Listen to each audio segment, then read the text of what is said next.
Good evening there, ladies and gentlemen. Welcome here to the Value Raters Class Act in association with Tip TV Sport. Well, it was a scintillating weekend of racing, which was really wrapped up by brilliant Irish Oaks over there and the Irish Derby, which was, of course, a big commanding performance from Jack Hobbs. There was also a lot of racing to take in from Newcastle, the Pitman's Derby, the Northumberland Plate, also the Chip Chase Stakes, as well as cards from Newmarket, and a very interesting race from Windsor. A good weekend's racing, Matt, and some strong form to pick through this evening. Yeah, absolutely. I mean, it's funny, isn't it? Sometimes I watch race and I think, well, how much are we going to be looking back at? But I was really surprised when I really got into the form and dissector. Got lots to say tonight, more than usual, but hopefully with some pinpoints and winners going forward. Yeah, and as I say, not just the Group 1s, Group 3s, Group 2s listed races on the cards, but Class 3 at Windsor is supposedly the strongest form we're taking for the biggest eye catcher, so watch out for the Value Raters review of that race.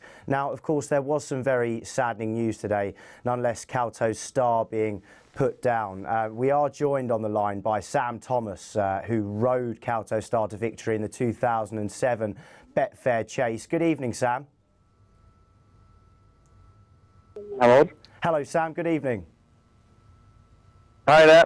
Hi, thanks for joining us here. Of course, reason really we got you on with the news, the sad news of Kauto Star, and obviously you've ridden the winner 2007, the Betfair Chase. Now, how was it to be a part of such a great horse's history?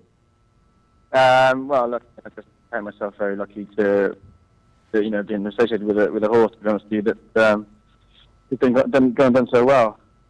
No, it's obviously very sad. Sort of a horse, I'm sorry, guys. I can hear myself talking. I can't. I don't know if you can talk that. No, I'm hoping it'll be all right. If you want to just crack on and.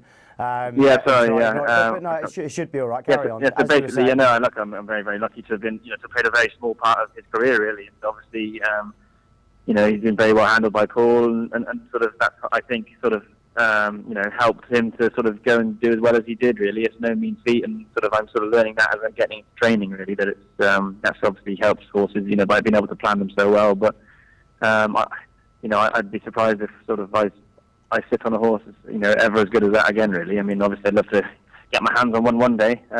But he's obviously very, very special to have achieved what he has.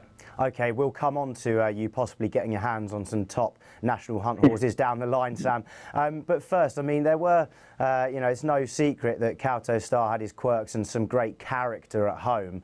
Would you be able to give our audience an insight, more than anybody possibly, just what sort of horse Kauto Star was? Yeah, you'd expect a sort of, your typical big national hunt type horses to be, reasonably quiet and straightforward. I mean, he wasn't sort of massively quirky in any way, but he definitely had a lot of character about him. To ride at home, he's never amazing in traffic, and you always had to sort of, have a horse on your outside if there's a big lorry or something like that was sort of coming out, on your way to the schooling ground or the gallop. So you always had to have your wits about you. You never sort of rested on your laurels. He was quite sharp. So I'm sure he sort of kept Clifford Baker on his toes most days, and that's generally what I found is sort of most good horses have always got a slight little quirk, whether it be something like that they're a bit sharp, and most of them have got that little trait which makes them stand out from the rest of them. Yeah, that's it, just something about them. Well, of course, he really has made the history books. Arguably is, the legend, the best chaser that we've seen. However, one that wasn't too bad as well, and one that you had certainly a lot of success on, was Denman, none less than winning a Cheltenham Gold Cup on Denman. That friendly rivalry that him and Kauto Star had, how do you side? Surely you side with Denman over Kauto Star, Sam? Yeah, I mean, look, again, they're both extraordinary horses, weren't they, really? And, they both beat each other in Gold Cup, so at the end of the day, it's very difficult to say, who would win on the day, because they've both gone and beaten each other. But they are both exceptional in sort of many different ways, really, and more in the fact that I found anyway, Denman obviously was I found him straightforward to ride, and I sort of clicked with him, and I found him sort of straightforward in a way. He had a very sort of good attitude and wanted to win all the time, and sort of that helps the jockey's point of view. I mean, Ruby's unbelievable, and although Kauto was winning all these races, he's still in good riding, and I think Ruby sort of made it look very, very easy on him.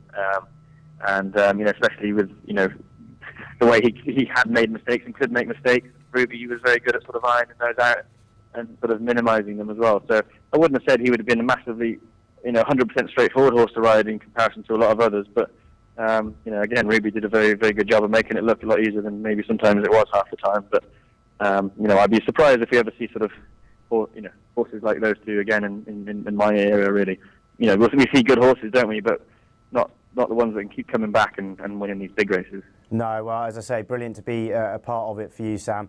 What I do want to move on to, and talking about the history books, maybe what they'll look like in 10 years' time, whether a trainer of a Gold Cup may be Sam Thomas, because I hear that you got a licence yet, or are you planning on getting a licence for training, Sam? Yeah, no, look, so since September last year, we've been building a yard, and it's all sort of all up and running now in North Leach. My sort of license application will be going in very soon, so that'll take a couple of months to come through. So it should hopefully fit in perfectly with the start of the season. So all being well, I'd like to think I'd have my sort of first few runners in sort of October time. We've got a great, fantastic yard and good setup and a great location. I just hope that sort of everything I've learned over the years and from the people I've ridden for, as a jockey, you go in and out of the yards and you concentrate on the horses more than anything. But now I'm sort of really, remembering more than anything what all the yards were like for their facilities wise and what ways they did things for their horses. Because that's all things that I'll be taking with me, in my new sort of venture. So I'd like to think I've learned a lot over the years from riding for some very, very good trainers. I think sort of getting the horses fit is sort of the easier bit of the job. It's the everything else that comes with it, which is slightly more challenging, I think. Yeah, I'm sure you can pick a good horse when you see one, Sam. But just quickly, we've only got a minute left.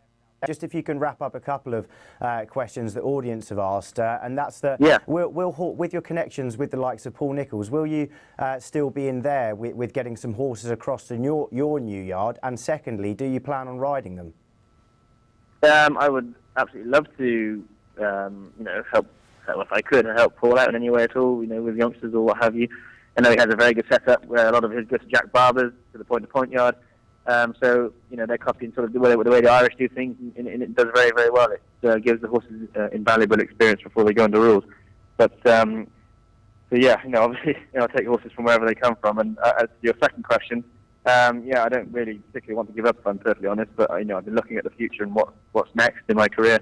So that's why I've gone down the training route. I very much enjoy bringing young horses on, and I look forward to sort of seeing them on the track. Now that's another sort of bonus to look forward to, and I hope to ride a few of them on my own, of my own. Really, I think that would be the ultimate dream, and hugely satisfying if I can go and win on a horse, which I've trained myself really. So I don't plan to ride forever, but if I can roll that in, with training and ride a few winners of my own before we do really get stuck into the training, then that'll be a dream. Really. Well, good luck with that, Sam, and hopefully down the years to come, we'll see Sam Thomas not only in our post in the morning, but in the record book. Thanks for joining us for the chat this evening, Sam. Raise a glass to Kauto on us. Yeah, no, absolutely, yeah, no, and stay sad for all the connections. So all the thoughts are with all of the connections, really. Excellent. Thank you very much. Thanks, mate. Bye-bye. Yeah, well, not just Sam Thomas. He said that he might, be coming to the end of the race and getting into his training. Well, if there's one person to replace him, surely it's who we had on the phone last week, 9-year-old Jack Lander. Absolutely. Let's get Jack. Let's get the Cam King going for Jack there. But great to have Sam on the phone. And people forget. It's a fast-moving game racing. Let's not forget Hennessy Gold Cup winner. A Gold Cup winner. Not many people achieve that kind of feat, and I'm sure he'll do all right, Sam. Yeah, certainly. I mean, as racing moves on, I'm just about getting to the age now, and I know you're a couple of years younger than me, but just about getting to the age where sadly you're seeing horses pass away. I know this wasn't a typical, he's outstayed his sort of age span, but you're seeing horses pass away, and we're seeing jockeys turn into trainers, no less than Johnny Murtagh and, of course, Jamie Spence and Richard Hughes and people like this. Yeah, absolutely. I mean, as you said, I am quite a bit older than you, actually, Tom, and when I first got into racing, seriously got into racing, it was around this kind of era, you know, the great headlines, Denman versus Kauto Star. It was all over buses, you know, and they were beating each other. And it was, you know, something about National Hunt racing does that for you, because the horses are around so much longer than they are on the flat. You do get that affinity with them, and it was a great time. And certainly, you know, who can believe that, you know, a Gold Cup winner would have won Tingle Creeks at 2 miles around Sandown? Quite incredible. Absolutely incredible. Well, not just the blockbuster of Kauto Star and Denman, but we've got blockbuster horses to talk about in the next 2 parts, none less than Golden Horn in our Eclipse preview and Jack Hobbs, the review of the Irish Derby and the rest of the form from the weekend. We'll be picking it apart in just a moment.